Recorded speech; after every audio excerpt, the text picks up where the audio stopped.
As the looming possibility of a government shutdown approaches within a week, leaders in the defense sector reassure the nation that security will not be compromised. Even though service members may find themselves performing their duties without receiving their due compensation.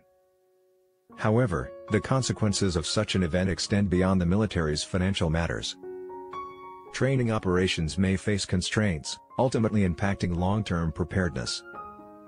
Additionally, efforts to support Ukraine could face hindrances. Deputy Pentagon Press Secretary Sabrina Singh addressed these concerns during a recent discussion with the Pentagon Press Corps, emphasizing the severity of a government shutdown. Military is going to continue to do its job and protect our national security interests and, she stated, but, the U.S. those of our allies and partners as well. The commitment to safeguarding the nation remains unwavering. But this unwelcome situation poses distinct challenges to the young service members responsible for maintaining that security, their families, and the military's overall readiness, which hinges on continuous training. Singh remarked, a shutdown would be detrimental for the department. Military families would be impacted, of course. Troops would go without pay.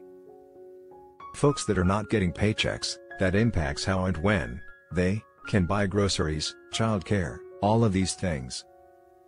We're hoping that Congress can reach a deal to avert a shutdown, so, we are still. But we are planning for that or taking steps to plan for that, should a shutdown occur. Although commissaries in most U.S. bases would be closed during a shutdown, defense officials have reassured that they will remain operational overseas and in certain remote U.S. locations where alternative food sources are not readily available for military personnel.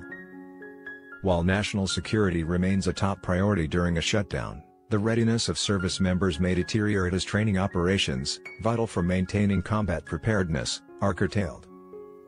Singh explained, when you don't have your full operating capacity, to be able to help with a mission, to be able to conduct an exercise or training, of course, that gets to our national security and readiness. In Europe, the Operation Atlantic Resolve initiative plays a significant role in providing increased troop rotations and equipment to bolster security in the European theater. Pentagon officials have expressed their intent to sustain much of this effort even in the face of a government shutdown. However, Singh cautioned that there may still be some adverse effects, stating, things could be delayed when it comes to training. If any of our personnel are furloughed, that could have impacts on the larger mission.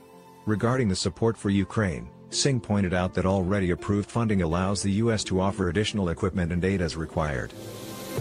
However, the prospect of a government shutdown could disrupt the department's ability to access and deploy this equipment from its stocks to aid Ukraine.